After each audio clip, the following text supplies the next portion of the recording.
আজ আমি এমন একটি কেক তৈরি করব যা ময়দা, চিনি এবং ডিম ছাড়াই তৈরি হবে।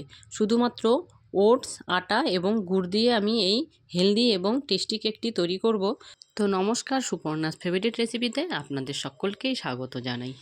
চলুন তাহলে এই কেকের রেসিপিটি শুরু করা যাক। প্রথমে আমি এখানে 1 কাপ ওটস নিয়ে নিলাম। এই ওটসটা কিন্তু যে কোনো গালামালের দোকানে পেয়ে যাবেন প্যাকেটে।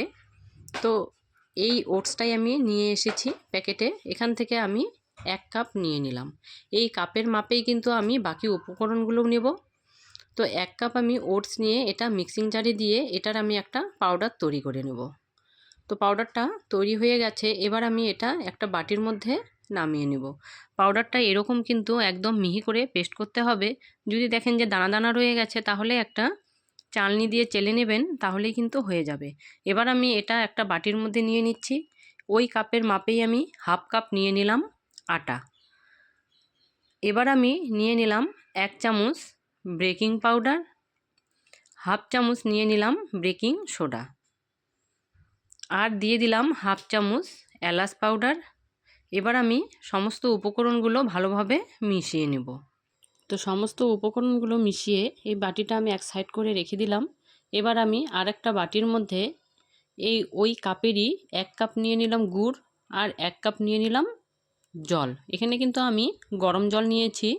নিয়ে আমি গুড়টার মধ্যে দিয়ে দিলাম, দিয়ে এটাকে ভালোভাবে মিশিয়ে গুড়টাকে একদম পাতলা করে নিলাম।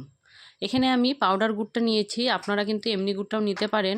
এবার আমি এটা ছাঁকনি দিয়ে ছেঁকে নিলাম। গুড়ের মধ্যে যদি কোনো ময়লা থেকে যায় বা কোনো দানা দানা থেকে যায় সেটা ছাঁকনির মধ্যে রয়ে যাবে।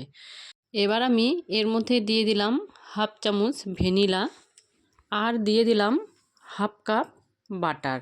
বাটারটাকে আমি গরম করে পাতলা করে নিয়েছি। আর দিয়ে দিলাম একটা লেবুর রস।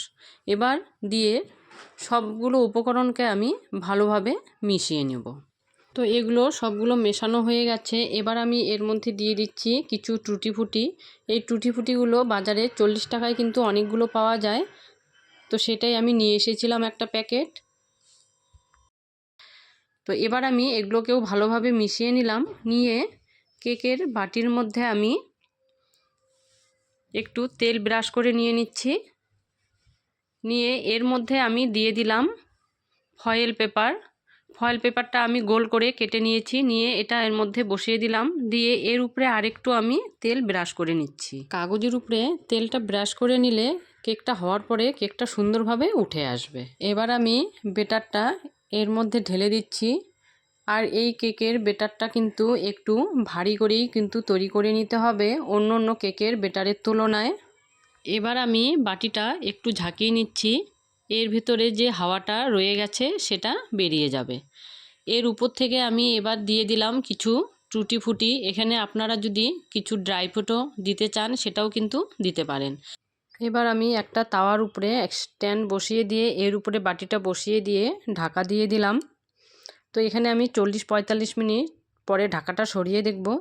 40-45 মিনিট হয়ে গেছে। তো ঢাকাটা সরিয়ে দেখছি তো কেকটা পুরোপুরি তৈরি হয়ে গেছে। একটা চাকু দিয়ে আমি দেখে নিচ্ছি কেকটা হয়েছে কি না। তো চাকুটা দিয়ে দেখে নিলাম কেকটা পুরোপুরি কিন্তু তৈরি হয়ে গেছে।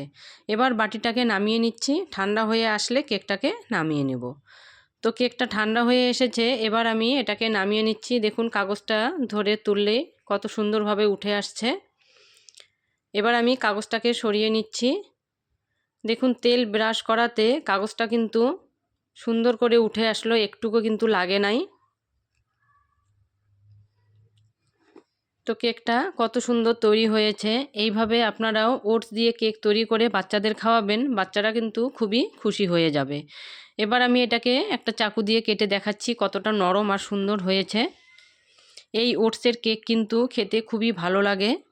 আপনারাও বাড়িতে একবার বানিয়ে খেয়ে দেখুন, খুবই ভালো লাগে খেতে।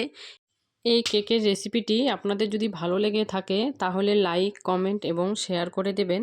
এবং যারা আমার এই চ্যানেলে নতুন তাদেরকে ফলো এবং সাবস্ক্রাইব করে আমার পাশে থাকার অনুরোধ রইল। এরপরে দেখা হবে পরবর্তী রেসিপিতে। ধন্যবাদ।